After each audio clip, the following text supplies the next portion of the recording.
Hello everyone, welcome back to the channel once again. This is your host Farhan Ahmad और Pakistan versus Australia 3 T20 आई इसका result आपके सामने है। पाकिस्तान को बदतरीन शिकस्त हुई है और एक तारीख तो रकम हुई है अगेन। और वो तारीख ये है कि पाकिस्तान एक बार फिर नाकाम हो गया ऑस्ट्रेलिया को हराने में, T20 इंटरनेशनल्स में। और हम 3-0 से सीरीज़ हार गए, वाइट वॉश हो गए, भी क्लीन स्वीप मार दिया ऑस्ट्रेलिया ने। देखते हैं आज की वीडियो में कि पाकिस्तान के मसले क्या रहे हैं इस सीरीज़ में। और वैसे तो काफ़ी सारे मसलों पे मैंने बात की हुई है तीनों टी20s की, जब रिव्यू वीडियोस की थी उनमें। सो काफ़ी सारी बातें तो ऑलरेडी हो चुकी हैं, लेकिन जो कुछ बातें रह गई हैं, जो कुछ प्लेयर्स का तज़किरा अभी तक नहीं हुआ, उनके बारे में बात करेंगे आज। तो वीडियो को स्टार्ट करते हैं बगैर किसी डिले के। लेकिन वीडियो को स्टार्ट करते टाइम हम एक बात कर लेते हैं कि अच्छी-अच्छी बातों से वीडियो का आगाज़ करते हैं। अच्छाइयों से पाकिस्तान की शुरुआत करते हैं आज की वीडियो की। तो पाकिस्तान की जो टी20 आई सीरीज़ थी, इसमें मुझे 3 पॉज़िटिव नज़र आए हैं। और मैं अगर बताऊँ कि ये 3 पॉज़िटिव्स कौन से हैं, तो यार ये तीनों ही हमारे बॉलिंग से रिलेटेड है। सबसे पहला पॉज़िटिव आएगा वो है हारिस रऊफ़ का, जिस बंदे ने ज़बरदस्त किस्म की बॉलिंग की ऑस्ट्रेलिया सीरीज़ में। हमने वनडे सीरीज़ में भी देखा था कि इसने आई थिंक 10 विकेटें ली थी, और अब टी20 सीरीज़ में what was his total count, I think it was 5 wickets. ठीक है, पहले में 1 और फिर दूसरे वाले में 4। सो हारिस रऊफ़ ने जिस तरह से एक्स्ट्रा स्पेस का शो दिखाया हमें ऑस्ट्रेलिया में, ऑस्ट्रेलियन बैटर्स को ट्रबल किया इस बंदे ने, वो बड़ा ज़बरदस्त था। और हारिस रऊफ़ ने आपको बताया है कि मैं अभी भी यहाँ पर हूँ और मैं I am the best at my job. ठीक है, उसने आपको ये बताया। बस मुझे एक उससे अभी भी थोड़ी-सी शिकायत है कि यार अपने ये जो यॉर्कर्स हैं ना उसके, वो उसको ऐड कर लेने चाहिए अपने आर्सेनल में, क्योंकि उसकी पेस ऑफ डिलीवरीज़ बहुत अच्छी हैं। जब वो हार्ड लेंथ को हिट करता है, वो बहुत अच्छी बॉलिंग करता है। लेकिन बाय द वे उसका ऑड स्लोअर वन जो है ना, वो भी बहुत अच्छा है। मैंने तो ये गौर किया है कि जब वो पेस अप बॉलिंग करते-करते बीच में एक ऑड स्लोअर वन डाल देता है ना, तो वो भी बाज़ औक़ात बैट्समैन को डिसीव कर जाता है, और वो टॉप एज हो जाता है या समटाइम मिस टाइम हो जाती है डिलीवरी। सो ये चीज़ें अच्छी है, लेकिन उसको यॉर्कर पे काम करना चाहिए। उसको अगर वो 145 के जो क्लिक्स है उस पे बॉल कर सकता है। So I would love to see him nailing that off stump और leg stump with an in swinging yorker, and I think that's what he can do best. Haris Rauf के अलावा जो एक और हमारा पॉज़िटिव है सीरीज़ में, वो मेरा ख़्याल है अब्बास अफ़रीदी है। मैं जानता हूँ मैंने इसको नहीं था रखा अपनी प्लेइंग 11 में, मैंने जहाँ रात को इस पे प्रेफ़रेंस दी थी। लेकिन उस वक़्त तक मुझे ये था कि I was not sold on Abbas Afridi, to be honest. उससे पहले इस सीरीज़ से पहले ये बंदा इमर्जिंग एशिया कप खेल के आ रहा था, जो कि ओमान में हो रहा था।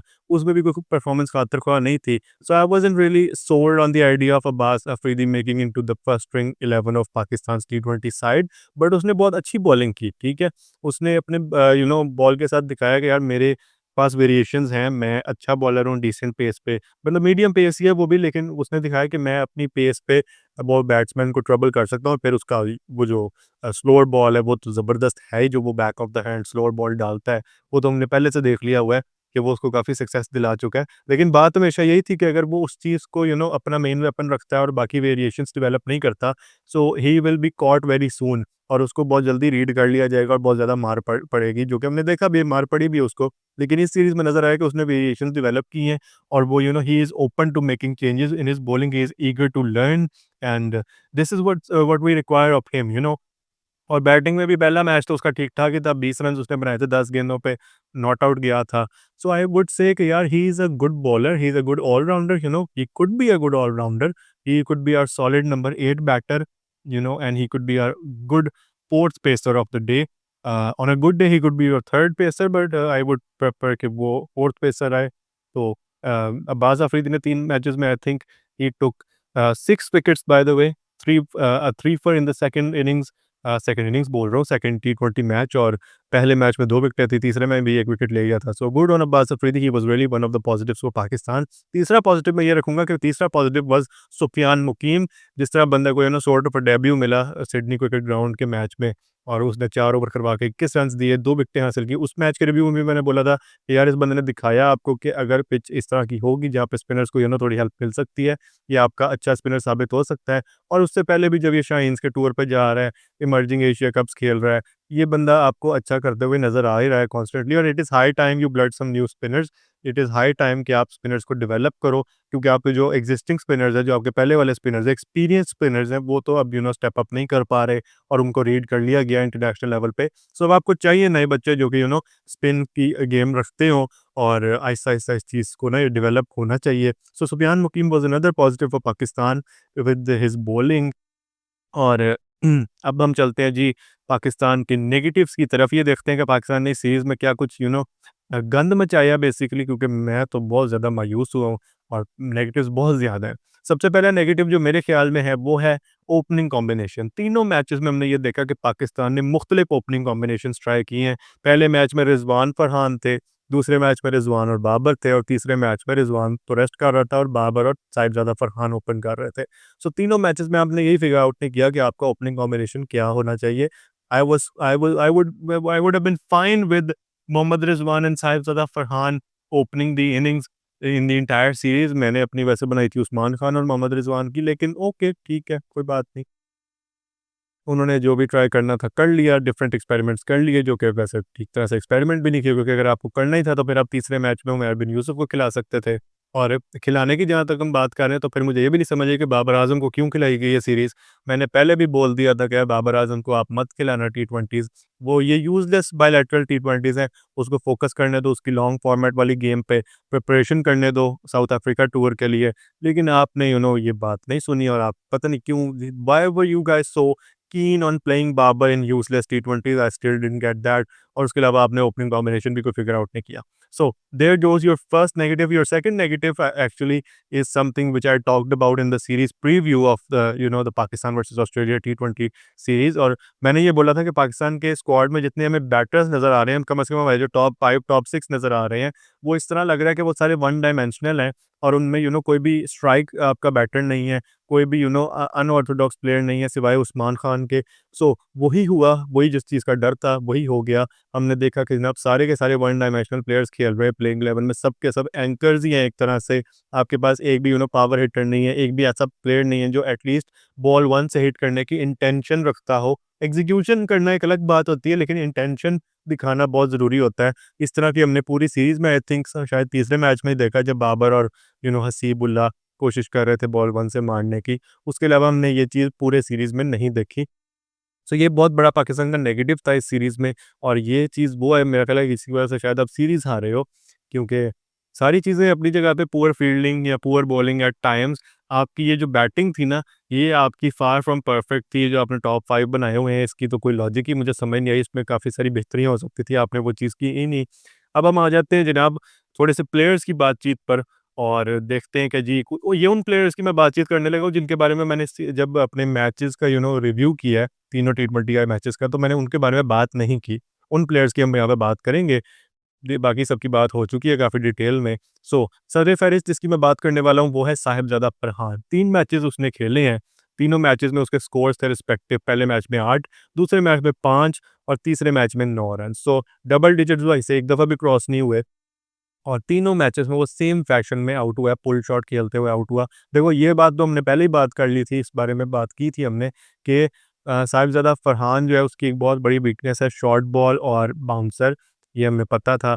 और हमें ये भी पता था कि साहिबजादा फरहान जो है वो एक इंटेंटफुल क्रिकेटर है, वो कोशिश करता है बॉल 1 से अटैक करने की, and he is a fantastic performer of the domestic cricket. He is been topping domestic I think for the last 2-3 years, if I'm recalling right.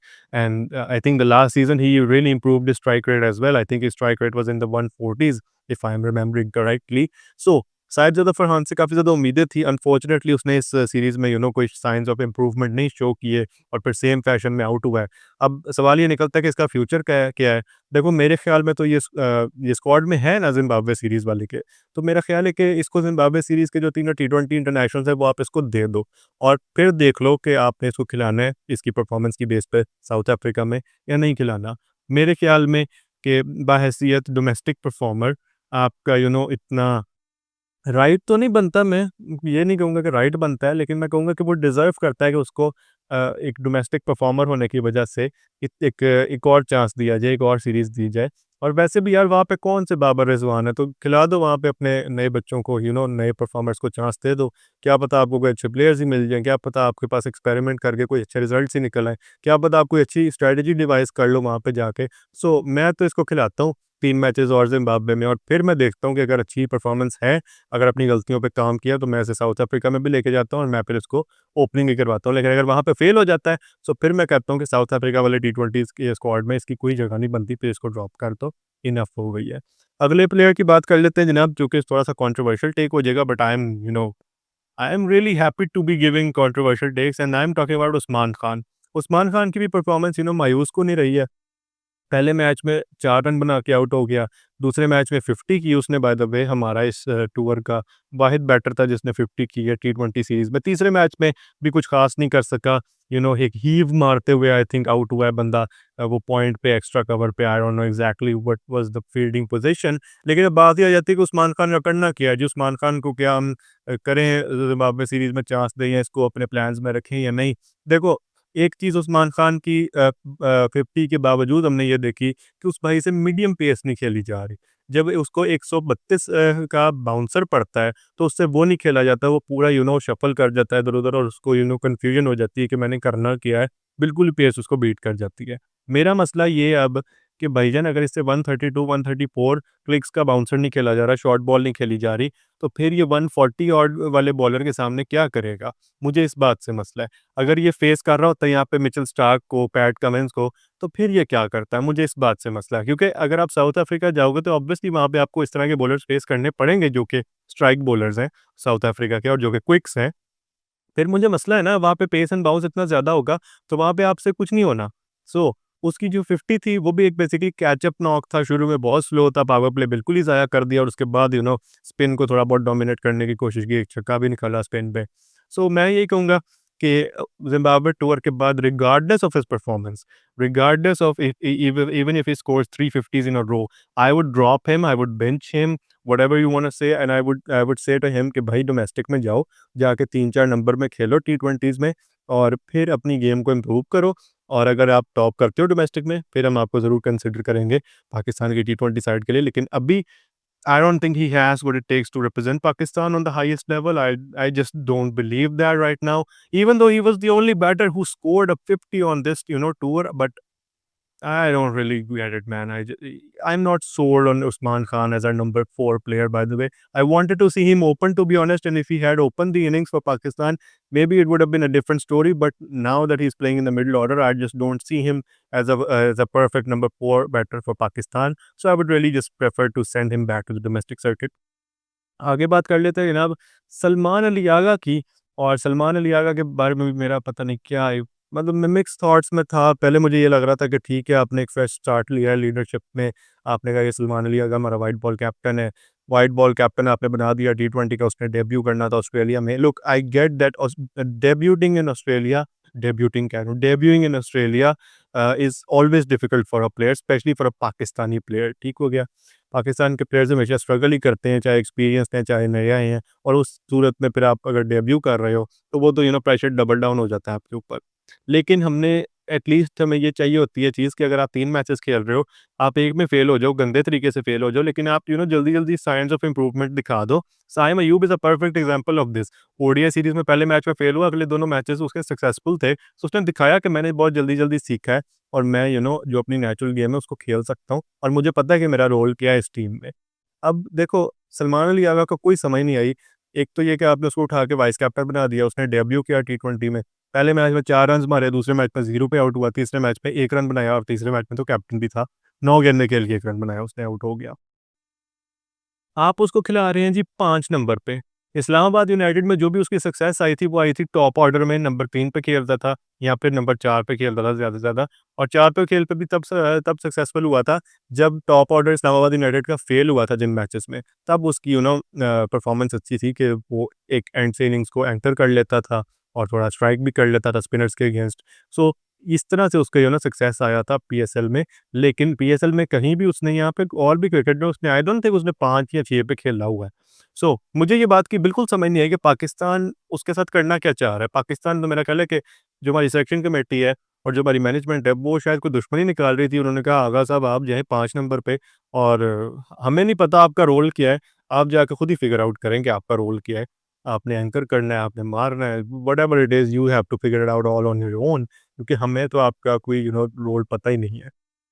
ये आपने सलूक किया आगा सलमान के साथ। खुद भी उसकी गेम कोई ज़्यादा परफेक्ट नहीं है टी-20 के लिहाज़ से, I agree on that, but he wasn't done any favours either. सो सलमान अली आगा का क्या फ्यूचर है? I just don't understand that right now. Zimbabwe T twenties में उसी ने कप्तानी करनी है टीम की। सो वहाँ पे अब देखते हैं उसने कहाँ पे खेलना है, 3 पे खेलता है, 4 पे खेलता है, 5 पे खेलता है, ओपनिंग पे आ जाता है, कोई पता नहीं है भाई। और लेकिन फिर बात वही आ जाती है, अगर 3-4 पे खेलेगा तो फिर आप साउथ अफ्रीका चले जाएँगे, फिर आप अपने प्लान्स चेंज कर लेंगे, क्योंकि फिर आपने किसी को फैसिलिटेट करना होगा वहाँ पे 4 और 3 पे। फिर आप उसको नीचे कर देंगे सलमान अली यारों को। सो अभी मुझे इसका कोई फ्यूचर नज़र नहीं आ रहा टी-20 क्रिकेट में। मैं मानता हूँ कि आप इम्प्रूव कर सकते हो और आप अपने आप को रीडिफाइन कर सकते हो इन टी-20 क्रिकेट, लेकिन as of now, I would not play him, in the South Africa series, even if his performance in the Zimbabwe series is top notch. हाँ, अगर ये बात है कि अगर वो 4 पे खेलता है तो सक्सेस एन्जॉय करता है, डिफरेंट एंट्री पॉइंट्स के बावजूद, ठीक है? अगर वो पावर प्ले में आ जाता है 4 पे खेलते हुए, अगर वो 8वें ओवर में आ जाता है, अगर वो 13वें ओवर में आ जाता है, तब भी अगर वो अच्छी परफॉर्मेंस देता है, नंबर 4 पे खेलते हुए, फिर मैं उसको 4 पे खिला दूँ ज़िम्बाब्वे के अलावा साउथ अफ्रीका टूर में भी। लेकिन अगर वो नहीं करता इस तरह से और फेल ही होता है, I just don't see a future for Salman Ali Agha in our T20 side. I believe he can be a really good number 5 for Pakistan in the ODI side, और टेस्ट क्रिकेट में तो खेलता ही है 7 number पे, लेकिन टी20 में अभी मुझे उसकी कोई समझ नहीं आई। आ जाते हैं जी पाकिस्तान के लास्ट नेगेटिव की तरफ, which was sort of like the first thing I said. Pakistan के कॉम्बिनेशन के बारे में मैंने बात की, पाकिस्तान की मैंने बात की कि यार किस तरह से वन डायमेंशनल बैटर्स हैं, सबका एक ही स्टाइल है खेलने का। तो वही है हमारा तीसरा नेगेटिव हमारा, इस सेंस में कि बैटिंग अप्रोच पाकिस्तान की बड़ी गंदी है। इन्हें पता ही नहीं है कि भाई किस कहाँ मारना है, कैसे मारना है, किस बॉलर पे अटैक करना है, किस बॉलर को सी ऑफ करना है और पावर प्ले किस तरह लगाना है। तीसरे मैच के अलावा तो हमने कुछ भी नहीं किया। मतलब सेकंड मैच में you had the opportunity to go hard at the bowlers, in the first 3-4 overs, but आपका पावर प्ले का स्कोर क्या था? 30 रन्स आपने बनाए थे 2 विकेटों के नुकसान पे। मैंने ऑलरेडी इस पे बड़ा रैंट किया हुआ है।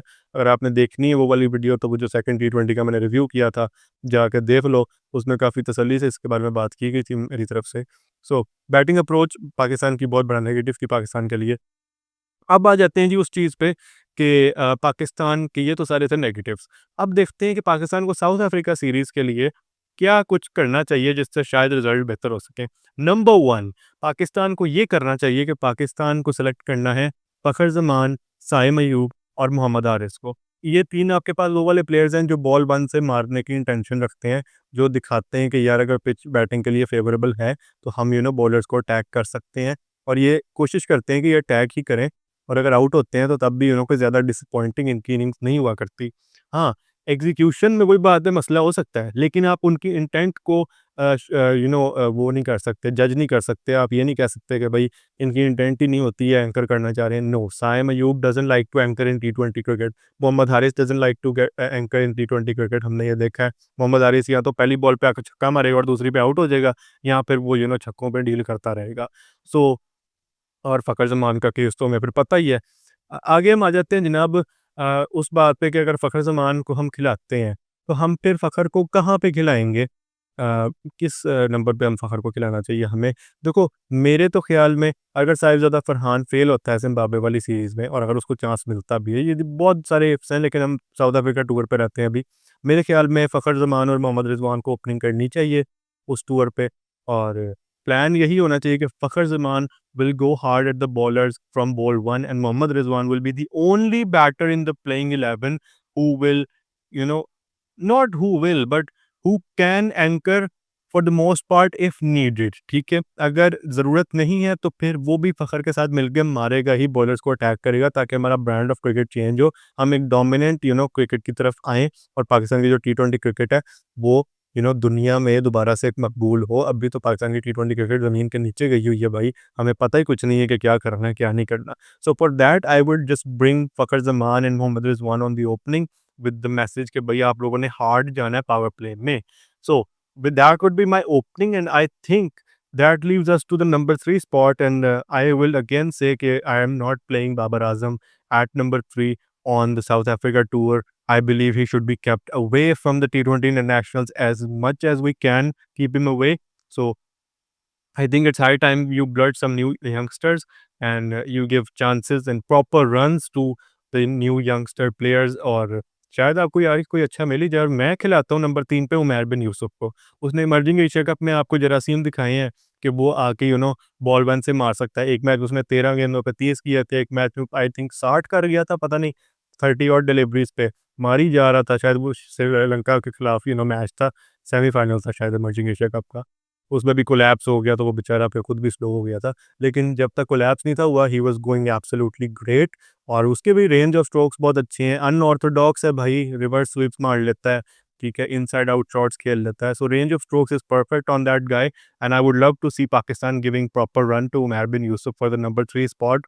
और उसको यही मैसेज मिलना चाहिए कि भाई जो तूने 13 गेंदों पे 30 रन मारे थे या 30 ऑड पे 60 किए थे, तूने जाके वही काम करना है। तूने उसी चक्कर में अपनी इनिंग्स को पेस करना है। तूने ये नहीं कहना कि भाई अगर विकेट गिरी भी है तो तू कहे कि अच्छा मैं 10 गेंदों पे 10 बना लेता हूँ। नहीं, go for the boundaries, go for the hits. We need you to shine out there and we need you to score big runs on less balls. So that will be my top 3 for the number for the South Africa series by the way. Number 4 की बात करते हैं, जैसे मैंने उस्मान खान को बाहर कर दिया अपनी टीम में से, तो मैं तो नंबर 4 पे यार यहाँ तो मैं मोहम्मद हारिस को चांस देता हूँ, ठीक है।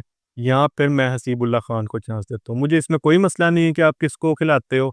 अगर इन दोनों में से कोई एक खेलता है नंबर 4 स्पॉट पे, I really don't care. I think both deserve because of their intent, because of their range of strokes. So I have no issue कि कौन खेलता है नंबर 4 पे। वो देखा जा सकता है, वो डिबेट भी की जा सकती है। 5 नंबर पे मैं खिलाता हूँ इरफान खान नियाज़ी को। यहाँ पे भी मुझे एक मसला है पाकिस्तान की मैनेजमेंट के साथ कि इन्होंने इरफान खान नियाज़ी को नंबर 6, नंबर 7 पे खिलाया इस ऑस्ट्रेलिया वाली सीरीज़ में। भाई वो प्रॉपर मिडल ऑर्डर का बैटर है, वो बॉल 1 से आके मारने की सलाहियत रखता है, लेकिन वो अभी नहीं मार सकता, अभी वो नया-नया है, अभी आपको उसको इंटरनेशनल एक्सपोज़र देना है। सो आप बेहतर है कि उसको 5 नंबर पे खिला लो और उसको डेवलप करो, उसको कुछ गेम टाइम तो मिले, उसको टाइम तो मिले कि यार वो आके पिच को असेस कर सके, सिचुएशन को थोड़ी-सी अपनी क्या कहते हैं उसको यार, what's the word for it, situation को असेस कर सके, आई डोंट नो मैन। और थोड़ा-सा गेम अवेयरनेस भी उसकी अच्छी हो जाएगी इस तरह आहिस्ता-आहिस्ता जब वो ज़्यादा टाइम स्पेंड करेगा क्रीज़ पे। So I believe he is a perfect number 5 batter and we need to capitalise on that and we need to send him at 5 instead of 6 or 7 because he's not a hitter. He's not someone who can hit the ball hard from ball 1. He needs some time to settle. So why not play him in the middle order, man? Why not play someone in the middle order who can actually give stability instead of Salman Ali Agha, who has no clue what his role is in the 11. So I would just start this Irfan Khan Niazi at number 5. Salman Ali Agha की जगह जैसे तो वही बात है कि नहीं बनती मेरे ख्याल में। अ, एक कंडीशन मैंने लगाई है ज़िम्बाब्वे टूर के लिए, अगर वो उसको फुलफ़िल कर लेता है तो फिर आ जाए इसमें साउथ अफ्रीका वाली सीरीज़ में। लेकिन अगर वो नहीं कर पाता तो मेरी टीम में तो फिर वो नहीं आता साउथ अफ्रीका वाली में। मेरे ख्याल में कि अगर नंबर 6 की अगर असामी निकलती है तो आपको खिलाना चाहिए रफ़ात मिन्हाज को। He could be your go to guy in the middle order. और फिर वो शादाब खान का वॉइड फिल कर सकता है यार, बैटिंग में अच्छा है बंदा, आपको क्विक रन्स निकाल के दे सकता है, अटैकिंग माइंडसेट है उसका भी, और फिर बॉलिंग में भी वो आपको बफर ओवर्स निकाल के दे सकता है। अगर आपने प्रॉपर 4 ओवर निकलवाने हैं उससे तो वो भी निकाल के दे सकता है। ये चीज़ वो कर सकता है। सो आपको इरफान मिन्हाज को खिलाने की बड़ी अशद ज़रूरत थी ऑस्ट्रेलिया टूर पे भी। मैं तो एक टाइम पे कह रहा था कि मेरी ओडीआई टीम में भी वो आता है और मेरी टी20 की टीम में भी आता है। जब मैंने प्लेइंग 11 बनाई थी तो मैंने उसको दोनों टीम्स में रखा था, लेकिन फिर उसको ऑस्ट्रेलिया टूर पे एक भी मैच नहीं मिला। उमर बिन यूसुफ भी इस तरह था, मैंने कहा था कि टी20 में मैं उसको तीनों मैच खिलाऊँगा 3 नंबर पे, उसको भी एक मैच नहीं मिला। So I don't understand what goes on with the PCB management and the Pakistan selection committee. मैं तो इरफान मिन्हाज को खिलाता हूँ साउथ अफ्रीका टूर में नंबर 6 पे। और आगे फिर मैं यही कहता हूँ यार कि अब्बास अफरीदी और जहादात खान जो हैं आपके, ये आपके दोनों पेस बॉलिंग ऑलराउंडर्स हैं, मीडियम पेसर्स हैं और फिर बैटर्स भी हैं। इन दोनों के दरमियान आप स्विच करते रहो, इन दोनों को आप बिल्ड करो, ज़्यादा से ज़्यादा ग्रेट गेम टाइम दो दोनों को। और फिर जो आपके पास एक आपको एक नज़र आए कि ज़्यादा आपको कीटाणु दिखा रहा है अच्छे ऑलराउंडर बनने के, तो आप फिर उसको पक्का सेलेक्ट कर लो और परमानेंटली उसको टी20 इंटरनेशनल का अपना ऑलराउंडर तस्लीम कर लो। और उसको वो फोर्थ पेसर वाली स्लॉट भी दे दो, क्योंकि ज़रूरत है आपको अब कि आपका एक फोर्थ पेसर हो जो कि बैटिंग भी जानता हो। सो अगर आपको ये मिले हैं जहादात खान और अब्बास अफरीदी, तो इनको बिल्ड करो, इनके दरमियान स्विच करते रहो, किसी को कोई सीरीज़ दे दी, किसी को कोई मैच दे दिया, इसी तरह आप उनमें से बेस्ट निकाल सकते हो और इस तरह दोनों में भी थोड़ा सा कंपटीशन आएगा। अब्बास अफरीदी जान मारेगा कि मैं अच्छा करूँ, जहादात जान मारेगा कि मैं अच्छा करूँ। This is called healthy competition, this is not some grouping श्रुपिंग और ये वो। सो ये चीज़ें आपको करनी चाहिए, ये तो मेरा ख्याल है कि आपको करनी चाहिए। आपका क्या ख्याल है कमेंट सेक्शन में ज़रूर बताना। दूसरा, नेक्स्ट चीज़ मेरे ख़्याल में यही है कि आप जो भी अपने प्लान्स बनाते हो, आपको उसमें कंसिस्टेंट रहना पड़ेगा। Consistency is the key to success. अगर आप सिर्फ़ कंसिस्टेंसी, कंसिस्टेंसी, कंसिस्टेंसी का नारा लगाते रहोगे और फिर जब मौका आएगा तब बिल्कुल ही काम ख़राब कर दोगे, तब तो ऐसे कहोगे कि जैसे कंसिस्टेंसी, ये कौन बोल रहा था? हमने तो नहीं बोला। ऐसी हरकतें करोगे तो फिर तो आप नहीं ठीक कर सकते अपनी क्रिकेट को। अगर आप आए दिन कोचेज़ बदलते रहोगे, आए दिन अपने कैप्टन्स बदलते रहोगे, जो आपने अभी भी किया 2 मैचेज़ में रिज़वान से कप्तानी करवा ली, तीसरे में उसको बिठा दिया, सलमान को कप्तान बना दिया 2 मैचेस के बाद ही, फिर तो कुछ चीज़ ठीक नहीं होने लगी। भई आपको एक सेटअप के साथ लगना पड़ेगा और उसको बताना पड़ेगा कि यार आपके पास टाइम है, आप अपने प्लान्स बनाओ, अपने वॉर प्लान्स ठीक करो और अपने आप को कि एट ईज़ समझो और ये समझो कि हम आपको पूरा बैक कर रहे हैं, ताकि आप पूरा-पूरा अपना एफर्ट दिखा सको। और it doesn't matter if you fail और इफ यू विन, हम आपको बैक करते ही रहेंगे और हम मीडिया को भी सब कुछ यही बताएँगे कि भई हम आपको बैक कर रहे हैं। सो आपको अपनी पोज़ीशन के बारे में कोई खतरा नहीं होना चाहिए। लेकिन यहाँ पे क्या हम कर सकते हैं, आप यहाँ पे हर एक सीरीज़ के बाद पैनिक बटन दब जाता है, चेंजेज़ होने लग जाते हैं। सो कंसिस्टेंसी की सिर्फ़ दुआ ही है, उम्मीद तो पीसीबी से कोई नहीं लगाई सकती। और 5वें नंबर पे मैं कह रहा हूँ, हाथ जोड़ के गुज़ारिश कर रहा हूँ, अपना प्लेइंग स्टाइल चेंज कर लो टी20 का। टी20 में अगर पावर प्ले अच्छा लग जाता है तो मिडल ओवर्स में आके गंद डाल देते हो। मिडल ओवर्स अच्छे लग जाते हैं तो डेथ ओवर्स में कोलैप्स हो जाता है। ये जो इतनी चीज़ें आपकी चल रही है ना, कि आप बीच में एंकर्स आपने डाले हुए हैं टीम में और आपके कोई मिडल ऑर्डर के प्लेयर्स ही नहीं है। भाई इस चीज़ को निकल आओ, अपना गेम ऑफ क्रिकेट चेंज करो, अपना जो ब्रांड है क्रिकेट का उसको चेंज करो, सबको एक मैसेज दो कि यार उधर जाओ और जाके मारो बॉस, बॉल 1 से आपको मारना है। बताओ, ये क्लियर कट मैसेज देना चाहिए, रिजवान को मैसेज देना चाहिए ड्रेसिंग रूम में कि भाई मुझे 10 गेंदों पे 30 रन्स चाहिए, मुझे 30 गेंदों पे 30 नहीं चाहिए। ये हमें अब डिमांड नहीं है। दुनिया हमसे ये डिमांड करती है कि हम 200 मारें, 280 मारें, जैसे इंडिया ने मारा है, 250 मारे टी20 में। लेकिन हम पाकिस्तान तो वो है कि 180 पे ही आके फँस जाता है और फिर जब हारते हैं तो कहते हैं वी वर 20 रन शॉर्ट। यही हमारा चलता जा रहा है पाकिस्तान का सारा सीन। सो आई वुड से कि यार game of brand of cricket change करने की बहुत ज़्यादा ज़रूरत है और वो मोहम्मद रिजवान को ही करना पड़ेगा, because he is the leader, he is the captain. और मोहम्मद रिजवान अगर खुद 16 रन्स की इनिंग्स खेलेगा 26 गेंदों पे, तो that will not cut it. He has to do much better than that, ठीक है? He has to lead from the front. Alright, so this was our video for today. आप भी मुझे कमेंट सेक्शन में बताओ कि आप लोगों का क्या ख्याल है, पाकिस्तान को साउथ अफ्रीका वाली सीरीज़ के लिए क्या कुछ चेंज करना चाहिए और क्या आप लोग प्लान्स डिवाइस करते हो पाकिस्तान की टी20 क्रिकेट की बेहतरी के लिए? और आपका क्या ख्याल है कि पाकिस्तान के लिए कौन-सी चीज़ें गलत हुई हैं इस सीरीज़ में और कौन-सी चीज़ें बेहतर कर सकते हैं पाकिस्तान आगे चल के? Do let me know in the comments. बाकी अगर वीडियो पसंद आई होगी तो वीडियो को लाइक कर देना, चैनल पे नए हो तो चैनल को सब्सक्राइब कर लो। मैं आपसे मिलूँगा नेक्स्ट वीडियो में, तब तक के लिए अपना बहुत सारा ख्याल रखो। अल्लाह हाफ़िज़।